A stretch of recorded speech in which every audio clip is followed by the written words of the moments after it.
Opportunistic protozoa এটা বলতে কিছু প্রোটোজোয়াকে বোঝায়, যেমন ক্রিপ্টোস্পোরিডিয়াম। এটা বাদেও যেমন ধরো আইসোস্পোরা, তারপরে মাইক্রোস্পোরা, তারপরে সাইক্লোস্পোরা। সো সুন্দর সুন্দর নাম না? সো এই সবগুলোই কিন্তু হচ্ছে গিয়ে আমাদের মানে অপরচুনিস্টিক কিছু প্রোটোজোয়া, যেগুলা সাধারণ বা নর্মাল মানুষের ক্ষেত্রে তেমন সিভিয়ার কোনো ডিজিজ করে না, সাধারণত অ্যাসিমটোমেটিকই থাকে, বা করলেও তারা যেটা করতে পারে মাইল্ড ডায়রিয়া করতে পারে, ঠিক আছে, মাইল্ড ডায়রিয়া করতে পারে। বাট যারা ইমিউনো কম্প্রোমাইজ, ধরো যাদের এইডস বা ইমিউনো কম্প্রোমাইজ যে কোনো কন্ডিশন যাদের আছে, যাদের ইমিউন সিস্টেম দুর্বল হয়ে গেছে, এবং তাদের ক্ষেত্রে হচ্ছে কি এরা সিভিয়ার কিন্তু ডায়রিয়া করতে পারে, সিভিয়ার ডায়রিয়া। যেমন ধরো একটা এইডসের পেশেন্ট, 40 বছর বয়সে একটা এইডসের পেশেন্ট, তো এইডসের পেশেন্টের একটা ক্রনিক ডায়রিয়া আছে, এবং এই ক্রনিক ডায়রিয়া থাকার পাশাপাশি বলা হইলো যে মাইক্রোস্কোপিক এক্সামিনেশন করে যখন আমি স্যাম্পল নিয়ে এক্সামিনেশন করলাম, তখন আমি দেখলাম যে আমি মাইক্রোস্কোপে অ্যাসিড ফাস্ট কি পাইলাম, অ্যাসিড ফাস্ট উসিস্ট পাইলাম। এই কথাটা যদি বলে দেয় যে একজন এইডস পেশেন্ট, তার ক্রনিক ডায়রিয়া আছে এবং অ্যাসিড ফাস্ট উসিস্ট আমি পাইছি, তাহলে আমি শিওর যে পার্সেন্টটা হচ্ছে মোস্ট পসিবলি হচ্ছে ক্রিপ্টোস্পোরিডিয়াম দ্বারা হচ্ছে তার ইনফেকশনটা হয়েছে, এবং এটা একটা প্রোটোজোয়া, এবং যেটা হচ্ছে একটা অপরচুনিস্টিক প্রোটোজোয়া। যারা ইমিউনো কম্প্রোমাইজ তাদের ক্ষেত্রে ভালো অপরচুনিটি পায়। যেমন ধরো এর মধ্যে কি বললাম, এই দেখো ক্রিপ্টোস্পোরিডিয়াম আছে, আইসোস্পোরা বেলি বা আইসোস্পোরা হোমোনিস, তারপরে সাইক্লোস্পোরা, মাইক্রোস্পোরা। সো এই সকল স্পিসিসগুলো কিন্তু এখানে ইনভলভড। এবং ক্রিপ্টোস্পোরিডিয়ামের মধ্যে ক্রিপ্টোস্পোরিডিয়াম পারভাম, যেটা এটাই মেইনলি বেশিরভাগ ইনফেকশনগুলো করে থাকে, এবং এরা ক্রিপ্টোস্পোরিডিয়াসিস করবে। সো নামের সাথে হচ্ছে ডিজিজের নাম, এদের যে ডিজিজটা করে সেটাকে আমি কী বলবো, এটা তো ডায়রিয়া করবে, বাট ডায়রিয়াটা যে করতেছে ডিজিজটার নাম আমরা কী দিব, ক্রিপ্টোস্পোরিডিয়াসিস। এবং সিমটমসের মধ্যে মাইল্ড এবং সেলফ লিমিটিং ডায়রিয়া করে। বাট যারা ইমিউনো কম্প্রোমাইজ, যেমন ধরো যাদের এইডস আছে, তাদের ক্ষেত্রে এটা কিন্তু সিভিয়ার পারসিস্টেন্ট ডায়রিয়া করবে। মানে পারসিস্টেন্ট মানে কি, অনেক দিন ধরে থেকে গেছে, ক্রনিক একটা ডায়রিয়া করবে। এবং এদের ইনফেক্টিভ ফর্ম উসিস্ট, হ্যাঁ, ট্রোফোজয়েড বা সিস্ট, এভাবে না বলে আমরা বলি উসিস্ট। আচ্ছা, এখন আসা যাক, এরা ফিকোরাল রুটে ঢোকে, অর্থাৎ কন্টামিনেটেড ফুড ওয়াটার দিয়েই মানুষ যখন খায় কন্টামিনেটেড কোনো ফুড বা ওয়াটার, তখনই হচ্ছে মানুষের মধ্যে এটা ঢুকবে, এবং ইনকিউবেশন পর 7 থেকে 10 দিন, মানে এটা ঢোকার 7 থেকে 10 দিন পরে সাইন সিমটমসগুলো বা ডায়রিয়ার ম্যানিফেস্টেশনগুলো সেগুলো প্রকাশ পাইতে পারে। এবং এরা সাধারণত স্মল ইন্টেস্টাইনে, স্পেশালি জেজু নামেই মেইনলি এরা থাকে। এবং পাশাপাশি জানতে হবে যে এরা, আমরা যখন ইনজেস্ট করি, ইনফেক্টিভ ফর্মটা হচ্ছে উসিস্ট, তো উসিস্টও তো আমরা কন্টামিনেটেড ফুড বা ড্রিঙ্কের মাধ্যমে আমরা ফার্স্টে ওরাল রুটে ইনজেস্ট করব বা গেলার পরে এটা হচ্ছে ইন্টেস্টাইনে যখন গেল, স্মল ইন্টেস্টাইনে, তখন এর স্পোরোজয়েট রিলিজ করে, হ্যাঁ, এবং স্পোরোজয়েটটা পরবর্তীতে ট্রোফোজয়েট ফর্ম করে, এবং ট্রোফোজয়েটই মেইনলি আমাদের যে মানে মাইক্রোভিলাই ইন্টেস্টাইনে সেটার সাথে অ্যাটাচ হয়, কিন্তু কোনো ইনভেশন করে না, অর্থাৎ এরা কিন্তু ব্লাডি ডায়রিয়া করবে এরকম না বিষয়টা, হ্যাঁ, এরা জাস্ট সেখানে অ্যাটাচ করে, এবং অ্যাটাচ করার পরে ওইখানে অ্যাসেক্সুয়াল মাল্টিপ্লিকেশন করে। এবং দেখা যায় যে এই ট্রোফোজয়েট থেকে পরবর্তীতে সিজন, তারপরে মেরোজয়েট, এগুলা ফর্মেশন হয় মাইক্রোভিলের সাথে অ্যাটাচমেন্টের পরে অ্যাসেক্সুয়াল মাল্টিপ্লিকেশনের মাধ্যমে। এবং পরবর্তীতে দেখা যায় এখান থেকে কিন্তু আবার গ্যামেটোসাইট কিন্তু যুক্ত হয়ে এরা উসিস্ট ফর্মেশন করতে পারে, এবং উসিড পরবর্তীতে আবার স্টুলে হচ্ছে গিয়ে চলে আসে।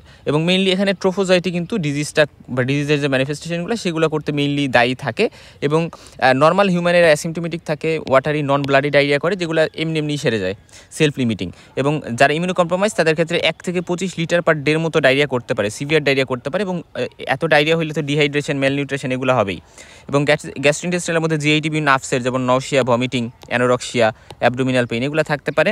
এক্সট্রিনটেস্টাইনের মধ্যে রেসপিরেটরি সিস্টেমে, লাঙে, তারপর হচ্ছে গল ব্লাডারে কোলিসিস্টাইটিস করতে পারে, এবং তার বাদে হেপাটাইটিসও কিন্তু করতে পারে। সো আমরা দেখতেছি এরা আরও কিছু এক্সট্রা ইন্টেস্টিনাল ম্যানিফেস্টেশন প্রকাশ করতেছে। ডিটেকশনের জন্য গোল্ড স্ট্যান্ডার্ড হচ্ছে এই যে স্টুল আছে, অথবা ডিউডেনাম থেকে অ্যাসপিরেট আমরা নিতে পারি। সো সেইগুলো নিয়ে, মেনলি স্টুল আমরা নিয়ে সেটাকে আমরা একটা স্টেইন করি, যেটা আমরা মনে রাখবা যে এদের যে উসিস থাকে সেটা অ্যাসিড ফাস্ট হয়, অর্থাৎ এরা রেড কালারকে, এরা হচ্ছে ফার্স্টে একটা প্রাইমারি যে স্টেইন দিয়ে আমরা ধরো রেড কালার দিলাম, এটাকেই ক্যারি করে রাখবে। এরা অ্যাসিড দ্বারা ডিকালারাইজ হবে না, অ্যাসিডের প্রতি অবাধ্য।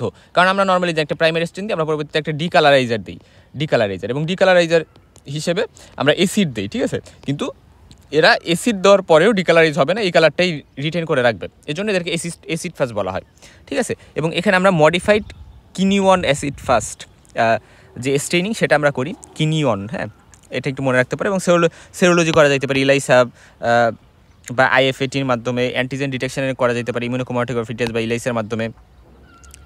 সিস্টের যে অ্যান্টিজেন সেটা স্টুলে, হ্যাঁ, বা পিসিআর এর মাধ্যমে মলিকুলার ডায়াগনোসিস করা যাইতে পারে, মানে জিনোমিক ডায়াগনোসিস। তারপর হচ্ছে হিস্টোপ্যাথোলজি, কিন্তু ইন্টেস্টিনাল বায়োপসি করার মাধ্যমে ওইখান থেকে টিস্যু কেটে এনে ইন্টেস্টাইন থেকে আমি হচ্ছে গিয়ে যে জায়গায় ইনফেকশন হয়েছে সো ওই জায়গায় মাধ্যমে কিন্তু আমরা হচ্ছে গিয়ে এটা দেখতে পারি। এখন আসো যে আমাদের ট্রিটমেন্টের অপশন হচ্ছে, আমরা যেহেতু অনেক বেশি ডিহাইড্রেশন হওয়ার চান্স থাকে, ওআরএস দিব এবং আইভি ফ্লুইড দিতে পারি যখন সিভিয়ার ডিহাইড্রেশন হবে তখন। এবং ড্রাগ হিসেবে আমরা হচ্ছে গিয়ে নাইট্রাজক্সিনাইড, তারপর হচ্ছে প্যারামোমায়োসিন, এই ওষুধগুলো দিতে পারি। এবং নাইট্রাজক্সানাইড যেটা, এটা হচ্ছে 500 মিলিগ্রাম দিনে 2 বার 3 দিন দেওয়া যেতে পারে যারা নন এসআইবি পেশেন্ট, হ্যাঁ। এবং প্যারামোমাইসিন এটা কিন্তু ইমিউনো কম্প্রোমাইজ অতটা কাজ করে না, ঠিক আছে। যারা ইমিউনো কম্প্রোমাইজ পেশেন্ট তাদের ক্ষেত্রে কিন্তু অত সুন্দর কোনো ট্রিটমেন্ট এখনও আবিষ্কৃত হয় নাই আসলে।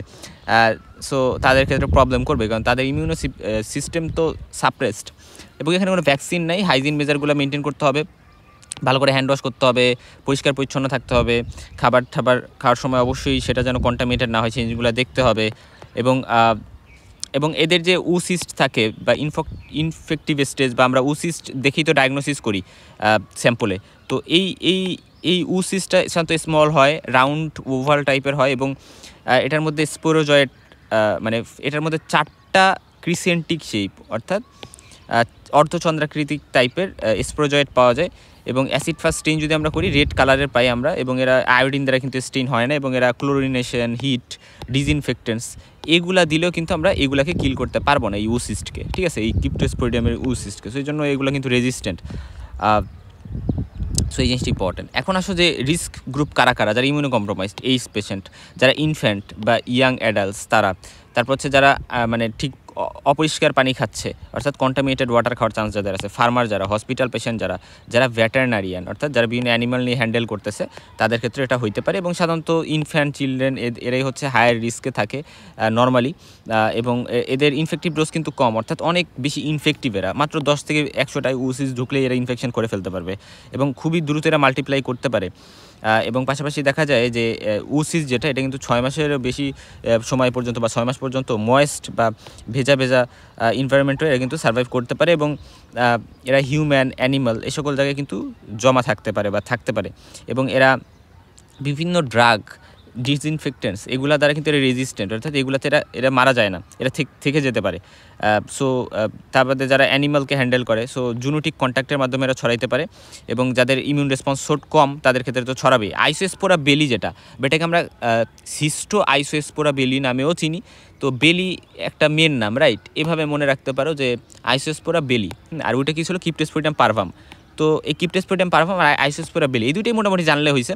তো আইসোস্পোরা বেলি যেটা, এটা হচ্ছে এটাও ডায়রিয়া করবে, এবং এটার কোনো অ্যানিমাল রিজার্ভার নাই, এটা শুধুমাত্র হিউম্যানকেই কিন্তু ইনফেক্ট করে, এই জিনিসটা ইম্পর্টেন্ট। এবং এটার ইনফেক্টিভ ফর্ম সিস্ট, এবং এটাতে 2টা স্পোরোসিস্ট থাকে, এবং প্রত্যেকটা স্পোরোসিস্টে আবার 4টা করে স্পোরোজয়েড থাকে, স্পোরোজয়েড। সো এই জিনিসগুলো জানতে পারো, অতটা ইম্পর্টেন্ট না আসলে। এবং এটা ফিকোরাল রুটে ছড়ায়, এবং ফিকোরাল রুটে বলতে কন্টামিনেটেড ফুড ওয়াটারের মাধ্যমে, এবং ওসিস ফাস ইনজেস্টেড হয়, এবং এটা 8টা স্পোরোজয়েড হচ্ছে স্মল ইন্টেস্টাইনে রিলিজ করে। ওই যে মনে রাখবা, এটার মধ্যে যেহেতু 2টা স্পোরোসিস থাকে, তো স্পোরোসিসটা আবার প্রত্যেকটাতে 4টা স্পোরোজয়েড থাকে, তার মানে কি টোটাল 8টা স্পোরোজয়েডই তো থাকে। সো এই 8টাকে রিলিজ করে দিবে স্মল ইন্টেস্টাইনে, এবং স্পোরোজয়েড পরবর্তীতে ইন্টেস্টিনাল সেলকে ইনভেট করবে, আক্রমণ করবে, এবং সেখানে ট্রোফোজয়েড রিলিজ করবে বা ট্রোফোজয়েড ফর্ম করবে, এবং ট্রোফোজয়েড পরবর্তীতে মাল্টিপ্লাই করে, এবং মাল্টিপ্লাই করে সেটা দেখা যায় এক পর্যায়ে মেরোজয়েড রিলিজ করে, মেরোজয়েড তৈরি করে, এবং মেরোজয়েড হচ্ছে গিয়ে মানে সাইকেলটা আবার রিপিট করে, অথবা তারা গ্যামেটোসাইট ফর্মেশন করে এবং সেক্সুয়াল স্টেজে চলে যায়, এবং জাইগোট ফর্মেশন করে, এবং পরবর্তীতে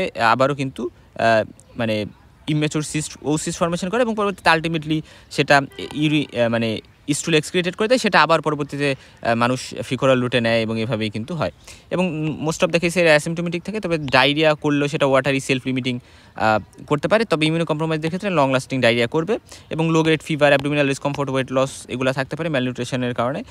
এবং ডায়াগনোসিস অবশ্যই যে ওসিস ডিটেকশন করবো, এবং এক্ষেত্রেও এটাও মনে রাখবে, এটাও কিন্তু acid fast stain, modified acid fast stain যেটা, সেই এবং এখানে ইম্পর্টেন্ট কথা হচ্ছে মডিফাইড, কিন্তু নর্মাল যে অ্যাসিড ফাস্ট স্টেইন আমরা জিল নিলসেন স্টেইন করি, উই স্টেইন না, আমরা স্টেইনের নামটা গত একটু আগে জেনে আসছিলাম। আচ্ছা যাই হোক, এখন এটাও রেড সিস্ট শো করবে এবং দুইটা স্পেরো সিস্ট কিন্তু থাকে, আমরা জানি। পিসিআর করা রুটিনলি হয় না, এই জিনিসটা জানলাম। এবং এরা স্মল ইন্টেস্টাইনে থাকে, শুধুমাত্র হিউম্যানকে এরা অ্যাটাক করে, এই কথাটা ইম্পর্টেন্ট। কোনো অ্যানিমাল রিজার্ভার নাই, বাট ক্রিপ্টোস্পোরিয়াম পারভামের ক্ষেত্রে অ্যানিমাল রিজার্ভার ছিল। ইনকিউবেশন পিরিয়ড 1 থেকে 4 দিন, এবং সিস্টে 2টা স্পেরোসিস্ট থাকে এবং প্রত্যেকটাতে 4টা স্পেরোজয়েড থাকে, টোটাল 8টা স্পেরোজয়েড থাকে। এবং ট্রিটমেন্ট হিসেবে কোটাইম অক্সাজল দেওয়া যেতে পারে, এবং দিনে হচ্ছে 4 বার 10 দিন ধরে। এবং অল্টারনেটিভ ট্রিটমেন্ট হিসেবে পাইরামিথামাইন, সিপ্রোফ্লোক্সাসিন, নাইট্রাজক্সানিড, এইগুলো দেওয়া যেতে পারে, ঠিক আছে।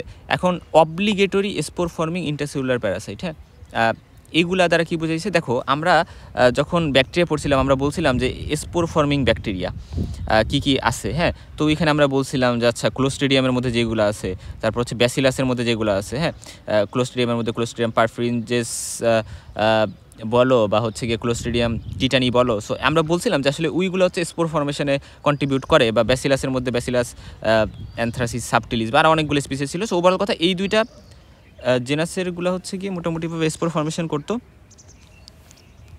এটা আমরা জানতাম। তো ঠিক একইভাবে প্যারাসাইটের মধ্যে হচ্ছে গিয়ে মাইক্রোস্পোরিডিয়া, তারপরে টক্সোপ্লাজমা গন্ডি, এগুলোও কিন্তু হচ্ছে স্পোর ফর্মেশন করতে পারে। সো এগুলো হচ্ছে ইন্টারসেলুলার প্যারাসাইট এবং এগুলো স্পোর ফর্মেশন করতে পারে। তার বাদে হচ্ছে কিছু প্যারাসাইট আছে যেগুলো ট্রাভেলার্স ডায়রিয়া করতে পারে, যেমন হচ্ছে জিয়ার্ডিয়া ল্যামলিয়া, তারপরে এন্টামোইবা হিস্টোলাইটিকা, এগুলো তো করতেই পারে ট্রাভেলার্স ডায়রিয়া। তার বাদে ক্রিপ্টোস্পোরিডিয়াম পারভাম, তারপরে সাইক্লোস্পোরা, এগুলাও হচ্ছে গিয়ে ট্রাভেলার্স ডায়রিয়া করতে পারে। সো নর্মালি তো এগুলো ইমিউনো কম্প্রোমাইজ পার্সনের ক্ষেত্রে ডায়রিয়া করে। তার বাদে হলো গিয়ে যারা হলো গিয়ে মানে নর্মাল পার্সন, তাদের ক্ষেত্রেও কিন্তু ট্রাভেলার্স ডায়রিয়া এগুলো করতে পারে, কারণ এগুলো আমরা জানি কন্টামিনেটেড ফুড বা ওয়াটারের মাধ্যমেই তো হয়। তারপরে অ্যাসিড ফাস্ট কোনগুলো আছে? অ্যাসিড ফাস্ট হচ্ছে আইসোস্পোরা, ক্রিপ্টোস্পোরিডিয়াম, সাইক্লোস্পোরা, স্পোরিডিয়া, হ্যাঁ। সো এগুলো হচ্ছে অ্যাসিড ফাস্ট। মানে এই যে স্পিসেসগুলা, এই স্পিসেসগুলার কিন্তু যে উসিস্ট, এটার উসিস্ট, আর হচ্ছে এটার স্পোর, স্পোরার যে মাইক্রোস্পোরা তো একটা স্পিসেস, তো মাইক্রোস্পোরার মধ্যে হচ্ছে যে স্পোরটা থাকে, এই স্পোরটা হচ্ছে অ্যাসিড ফাস্ট, আর এগুলার উসিসগুলো অ্যাসিড ফাস্ট, হ্যাঁ। সো এই জিনিসগুলো একটু জানতে হবে। তো ওভারঅল কথা এগুলাই ছিল হচ্ছে গিয়ে অপরচুনিস্টিক ইন্টেস্টিনাল প্রোটোজোয়া নিয়ে।